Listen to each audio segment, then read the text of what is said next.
I grew up here. That's my only claim to fame, is that growing up in Little Canada in the 50s and 60s was a great time. But I'm going to cover this morning, and we brought some artifacts. We've got a bench from the log church. We've got some pieces from the brick church. We've got a model of the brick church, and then some pictures. And so if you get a chance, please stop and look at those, because they're very interesting. If you don't, you can find them down at the Historical Society, which are on the north side of the city offices, and you can stop down and see them at that time. And we have a lot more reference information down there. We've got a whole corner that's St. John's Church. The history of St. John's and the history of Little Canada are the same. You can't separate them. Ben Jarvis came out here in 1844 with his family, started the grist mill on Jarvis Creek, and by 1850, there were about 40 French-Canadian families here. A couple who weren't French-Canadian, but most of them were. And in the census for 1850, Little Canada was larger than St. Anthony. Think about that. And so Father Revue was in the church at St. Paul's, down in St. Paul, and he would come out occasionally and do Mass out here, but for the most part, the people here had to travel into St. Paul to go to Mass. And when Bishop Creedon came in 1850, he said, let's do a church. And so they started, the people out here got together, they donated the land. They donated the land for the original log church, and then the Lamberts donated the land for the cemetery. And there's an abstract book over there. We've got all those original abstracts that you can look at. And then the people, the men and the boys from the parish got together. They spent the winter cutting logs, and the next spring they dug a foundation and they built a log church. The log church was about 100 feet west of here. This is the site of the church when they put up the brick church. The original log church had a living space for the priest, and they had said Mass there, and the men in the church, the boys, maintained it and kept it up. So by 1880s, I'm sorry. By the 1880s, the church was getting old, and it wasn't big enough. All of a sudden, you had a lot more people. And so they decided that we needed a new church here. And so, again, men, the boys from the church, they looked around. Sylvia Netto had a clay pit out on the south of Lake Vadnais. He donated the materials for the bricks, and the men and the boys spent the whole winter digging, making bricks. They had a kiln out there. So all of the materials for this church, the brick church, were put together at that time, and then built. And by 1881, that building was dedicated. And that's it. Going beyond that is you get into a lot of stories about the priests, but I think that it's the beginning of the church. It's when you step back and think about the fact that there was nothing out here. There was the resources were what was provided by nature, and the people that came out here. Ben Jarvis was 55 years old when he came out here in 1844, and with his family. And these people were tough.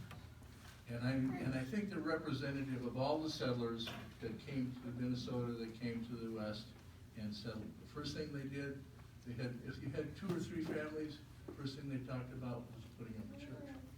And so the basis of what they did is what this is today. These were people of faith, and I think that has continued for the last 170 years. The one story about Genevieve Jarvis, Ben's wife, was Bazil was the first white boy, male, born in St. Paul, and that was 1839. in the spring of 1840, she took him and they used with their oldest son, and they paddled to Prairie du Chien so Brazil could be baptized. Wow. That's faith. And this summer, hopefully, we're designing a memorial. There's a picture over here of a memorial in the cemetery that we dedicated to Ben several years ago. We're going to do one for Genevieve, because she certainly deserves it. Because behind all of the labor that the men did for this church, you know, the wives were backing them up. So I'm not sure, I didn't pay attention to my time, so does anybody have any questions about the early church? And if not now, you can certainly ask me later. But do stop down to the History Center. There's a book over by the church model, Voyager's Vision. This is our history of Little Canada. There's a lot of information on there in the church. I wanted to look at it if you knew we have them on sale at the Historical Society. Yes. Now, there's a lot of disputes about which church is the oldest or what ranking they are. Have you established how this church is in that ranking? As far as all the literature that I see says that it's the third oldest church in Minnesota, third oldest Catholic church that's on the same site. Wow. And I believe that for sure. Yes. So when did the name change from New Canada to Little Canada, and why? New Canada Township, when you look at the early maps of Ramsey County in the 1850s, New Canada Township, you had Mounds View, you had Rose Reserve, which was St. Paul, and that stayed that way until 1953. In 1953, in what is now Maplewood, there was a lot of developing going on because all the veterans coming back from the Second World War, and they wanted to put in water and sewer. And the people in Little Canada, the farmers, there was a lot of truck farmers out there. There was a lot of open land. The Costas, the Fradlones, the Gagnes, the Ducharmes, they all had these big pieces of land. And of course, when water and sewer came through, they couldn't afford to keep it. I mean, the footage charge was just impossible. So in 1953, they decided to put their own city. They drew the boundaries, and they broke away from New Canada Township. The rest of it then became Maplewood. But that was 1953. My early report cards talk about New Canada School. I have another question. Yes. Were the settlers here given those 160-acre tracts that the government was handing out around that time? Yes and no. It was a different. These weren't homesteads. That's the But word I they was did looking. come out and they could claim land. Now, when you look at the documentation, all the people came here 1844, 1850. Nobody had any land claims that were legal until Wisconsin became a territory, and then in Stillwater was a land office. They could go to Stillwater and then make their claims there. Ben Jarvis's claim wasn't actually deeded until 1853. So that was, we have early maps where you can see all the tracts of land that everybody here had claimed.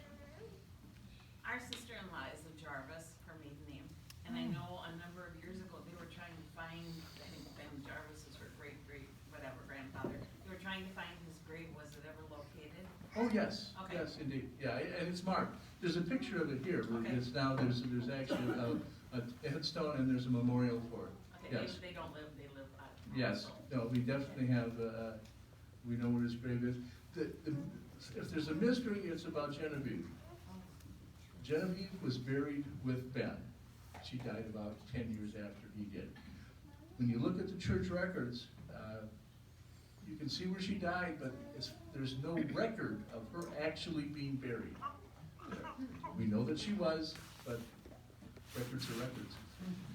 But so when we do the memorial, it's a memorial to her. It's not a headstone. Yes. How big was the original log church? 30 by 60. So And now, the other story is Abraham Lambert, who donated the land for the cemetery. After the church was built, they had a pew charge, because and that was one of the ways they raised money for the church. He refused to pay it. He made himself a wooden chair, and when he came to mass, he carried his own chair. No tax, you're not gonna tax me. Anything else? So, if you've got any questions, yes? How big was the first brick church? About that size. Is this church bigger, is the second church bigger? Oh, than yes, that? yeah, definitely. And that was the reason to build it. They literally needed a bigger church. And of course, when this church was built in 56, 57, this was quite an edifice. I asked you this yesterday when we were at the History Center. I don't know if a lot of you know in here, but that place in back of the altar where the crucifixion scene is, there used to be a painting up there, and we were asking what year that got plastered or painted over. If anybody in the audience knows that, I personally am curious to know that. 'Cause there are pictures of the old church on one of these tables with the painting. I'm guessing 90. That recent? 90? It was here when I got it. Okay, well, It was, I came here in 77 and it was Okay, so just. okay, so just before 1977, that was painted okay. over. Oh, I thought that was here when I got it. So nobody here has seen or remembers the mural that was up there? I've seen it. I haven't. The picture showed fairly well. I mean, Yeah. and I actually have video of some of that being painted by Wally Berg. Yes, sir. I've read in places where our parish was, called St. John the Evangelist, in some places where it was called St. John the Baptist. When was it decided that we were really St. John the Evangelist? I don't know. I do, everything I see going to St. John's Evangelist. And then maybe people confuse it with New Brighton, I don't know, but it's, all the documentation that we have at the History Center says St. John's the Evangelist. Anything else? Well, I want to thank you for this opportunity. Please stop down and see us at the Historical Society. We'd love to show you around. We'd love to show you what we have, the records for St. John's. Thank you.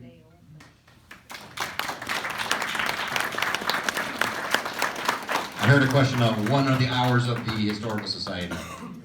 We're open Tuesday, Thursday, and Saturday, 9 till noon. There you go. Thank you so much, Curtis. We appreciate that. So that was impressive. You guys just got about 170 years in 10 minutes there, so there you go. Now I would like to introduce Allison Spies. She is the Archives Program Manager at the Office of the Archives and Records Management at the Archdiocese of St. Paul, Minneapolis. Say that 5 times fast. So let's welcome Allison.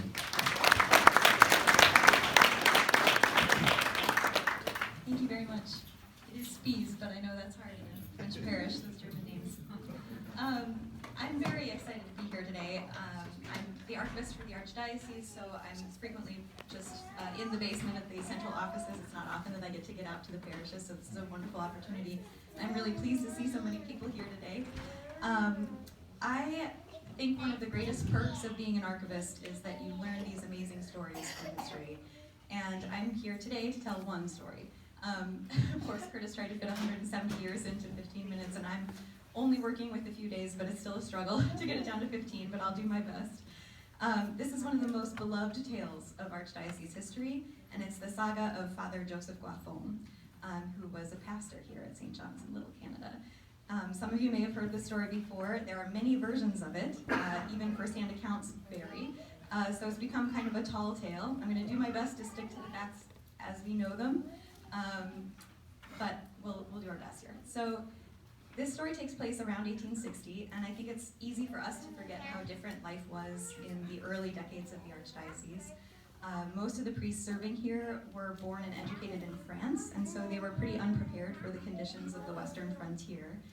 The diocese originally covered all of the state of Minnesota and most of the Dakotas, and there were very few priests missioning to that entire territory. This is the story of one of them. Father Joseph Guaffon was born in 1824 in a rural town in France. By his own admission, he was not very bright, and it took him many years to complete his education. He was ordained in 1852 at age 28, and he served in his home diocese of Belley for 4 years before being sent as a missionary to America, specifically to the Diocese of St. Paul. One of my favorite documents is an advertisement that was placed in the French papers at the time, calling priests to be missions here, and it said, "We offer you no salary, no recompense, no holidays, no pension, but much hard work, a poor dwelling, few consolations, many disappointments, frequent sickness, a violent or lonely death, and an unknown grave." And it worked. It enticed him to come. He spent his first few months at Mendota, and in his mid-30s, he was sent to assist in the Red River Valley at St. Joseph and Pembina, a stone's throw from the Canadian border, very close to the edge of the Diocese of St. Boniface in Winnipeg. St. Joseph and Pembina were two Métis villages, so they were a combined culture of French-Canadian traders and Native American tribes, and their life really centered around the buffalo hunts and the fur trade. And that required them to travel to St. Paul fairly regularly to sell their furs and procure supplies. For us, that trip is about a 6-hour drive each way. Back then, it took approximately 2.5 months. 1 month to travel each way and about 2 weeks to conclude your business in town. There were no roads, just trails, so horses and ox carts were for hauling equipment. The people walked. It was 500 miles, and you frequently had to swim across streams and lakes and then tow your animals and equipment across because there were no bridges and there were not boats. There were boats, but they didn't have them on the trail. You weren't going to haul your boat 500 miles. So in 1860, Father Guaffon is a couple of years into his assignment. He loves his parishioners, and he loves being up at St. Joseph and Pembina and accompanying them on the buffalo hunts. He's really taken to it. But the Vicar General, Father Ravu, summons him to St. Paul for kind of a wellness check. And this is supposed to take place after the summer buffalo hunt. So Father Guaffon left at the end of August with 2 Canadian brothers, Paul and Charles Morneau, to accompany him. The trip down to St. Paul happened without incident. They stayed 10 days, and by October 6th, they were preparing to make their trip back. They connected with a group that was also traveling northward. They were going to St. Boniface in Canada, and they decided to journey together. The St. Boniface group wanted to leave on a Sunday, and Father Guaffon was scandalized. Not only was it illegal to travel and work on Sunday, but he, as a priest, felt obliged to say Mass and spend the day in spiritual pursuits. So they sent the group from St. Boniface ahead on Sunday, and he and the Morneau brothers decided to leave on Monday. This turned out to be a critical decision. They also asked the St. Boniface group to carry their tent for them, thinking that they could travel faster and catch up to them if they weren't carrying it. Another critical decision. The weather was fair. Father Guaffon and the Morneau brothers left on Monday. They traveled 3 weeks without catching up with their party. And the brothers were starting to get concerned that their tent was going to go away. They were not ever going to get it back. So they decided to send Father Guaffon ahead of them on horseback to catch up with the party and say, "Hey, can you leave our tent in Pembina? That would be great." So Father Guaffon left on horseback, and he traveled for 2 days on his own, and he did meet up with the party. They were only 2 days from their destination. At this point in the journey, it's important to take note of what their situation was. Father Guaffon had dressed for the August weather. That was when they left. So he was wearing a light summer cassock and a short coat. And it was quite worn at this point because it had been months of travel. And they were almost out of food. They had gone to get supplies, not food. And Father Guaffon had with him maybe a handful or 2 of pemmican, which is a high-protein blend of fats, and he had some berries. The horses normally would have been eating the grasses, but a prairie fire had wiped out most of the grass. So all of the people and the horses and the oxen were tired, exhausted, hungry, and ready to get home. Father Guaffon was especially anxious to get home to his community. He wanted to say Mass for them, and he decided to leave ahead of the rest of the party. It was raining, and he said that he would stop at a river about 10 miles ahead if the weather was still bad and wait for everyone else to catch up. And in fact, the weather was still bad when he reached the river, so he stopped there, but no one came. He was by himself, night was falling, his party hadn't arrived. He saw one Englishman traveling the opposite direction, and he begged this man to stay with him because he thought the weather was going to get worse. And the young man said, no, my uncle's back with your group further south, I'm going to catch up with them. And he kept on his way. And night fell. The only thing Father Guafon had with him as far as equipment was a buffalo robe that he slept on. He woke up in the morning surrounded by 8 inches of snow and buffeted by freezing wind. He attempted to continue his journey out onto the prairie, but he and his horse were weak from hunger, and unable to get very far, he decided to huddle up in the snow to sleep, hoping that his party would catch up with him. Overnight, the snow turned to sleet, it froze. He woke and was unable to dig his hat out of the snow, so he decided to cover himself with the buffalo robe and go to sleep again to wait out the storm. When he woke again, the storm had subsided, but he realized that his horse had died from exposure. And when he went to go to the animal, Father Guafon discovered that his legs had frozen. His first thought was, I have all these masses that I need to cover. And he frantically looked for a pencil to write a note so that whoever found him would know which masses needed to be covered. Just kind of a delightful detail. He didn't have a pencil though, he didn't have anything. So what do you think he did? He slept again. He slept under his robe. The buffalo robe, however, with his breath and perspiration and the freezing temperatures, became very stiff. And if you've ever tried to huddle under something frozen, it doesn't cover you very well, and there are big gaps where the wind and the snow are getting in. So Father Guafon says, okay, maybe I can make a shelter out of my dead horse and my buffalo robe as a kind of roof. And so he crawled over to the horse, and he was trying to kind of cut a shelter. That's a little gory. Depending on who you ask, he didn't get very far because the horse was frozen.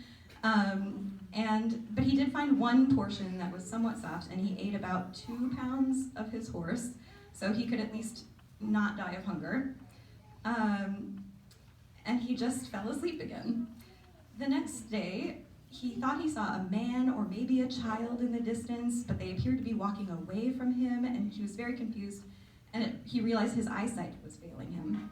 There were actually 2 men approaching him, and it happened to be the young Englishman who had passed by a few days ago and his uncle who he had found. They had heard him crying at night and had gone out to investigate. Father Guafon, once he realized who they were, offered them some pieces of his horse. He said, it's very delicious.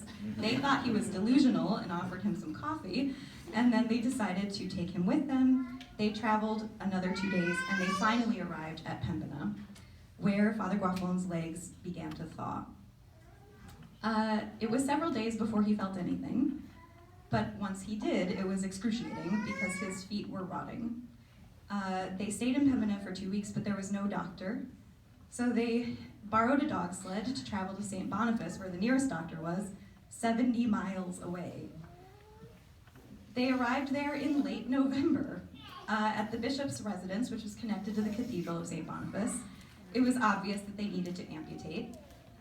They decided to start with Father Guafon's right leg below the knee. They were going to let him recover and then amputate his left foot.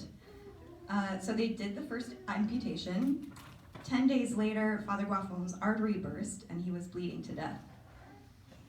While he's dying, the cathedral is making preparations for Christmas. So they're making candles. They see that he's dying. They're like, we'll make some extra candles for his funeral. So they have 60 pounds of tallow on the fire, and the cauldron boils over, and the fat catches fire. Meanwhile, they were drying some lumber next to the stove, probably for his coffin. That also caught fire, and it rapidly spread. They dragged Father Guafon out into the snow while he's screaming at them to get records out of the bishop's room, bless him. And within an hour, everything is ruin and devastation. The entire cathedral, the bishop's home are completely leveled. But Father Guafon is alive. There's some folklore that the cold might have stopped the bleeding. That's not really medically supported, but it is rather miraculous that being dragged out of the fire saved his life. By January 24th, he was well enough for his foot to be amputated. And by Ash Wednesday, he asked to say Mass and continued to do so every day of Lent. By May 1861, he carved his first wooden leg. And in June of 1861, 9 months after he left, he finally returned to his parish to resume his work. So he not only survived this ordeal, but lived another 50 years, helping to build churches at Centerville and Little Canada, where he served for 21 years, Lino Lakes, White Bear Lake, and he died of heart failure at the age of 86. Talk about dedication and perseverance. The thing that I brought today from the archives collection of the Archdiocese is his foot. So if you would like to see his wooden foot, it is behind me in this room. We actually got a memo, I got a call that someone had found his leg at White Bear Lake, and we had a little reunion a couple years ago where we joined the leg and the foot for the first time in about 100 years. It was delightful. I think it's really interesting to note that Father Guafon really insisted on carving his own prosthetics because the Twin Cities were well known for modern prosthetics. Here we were the center of the milling industry, the logging industry, the Civil War had taken place, so there were missing limbs everywhere, and the Twin Cities was really advanced in creating medical prosthetics, but Father Guafon was very insistent about creating his own, and that led to a joke being published in the French paper in his hometown. They said, well, he must really be American because he's a self-made man. We have some very special guests in the audience today. Some relatives of Father Guafon are here. Could you all stand or raise your hands?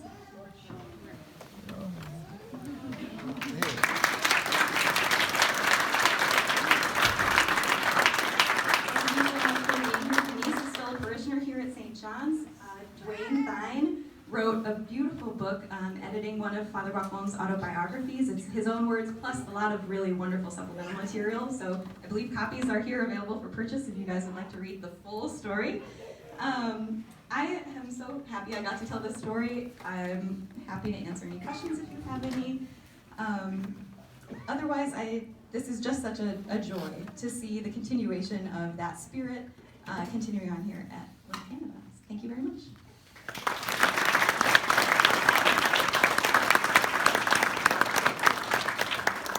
I will add a footnote that Father Guafon went back to St. Boniface when they built their third cathedral. He was the only survivor from that fire, and in his will, he donated his entire personal library to that cathedral. So.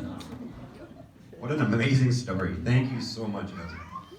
And sorry, Spees is her last name, not Spies. I messed that up to begin with. We seriously can't thank our guests enough for filling in and just letting us know some more of our church history. I know I learned some things today that were great. We can't thank all you guys for being here and just enjoying this time with us. And my son wants me bad. So thank you guys all for coming here. Kids will be back up in a minute. And yep, feel free to walk around and take a look at all the artifacts that we have here for you. Thank you, everybody.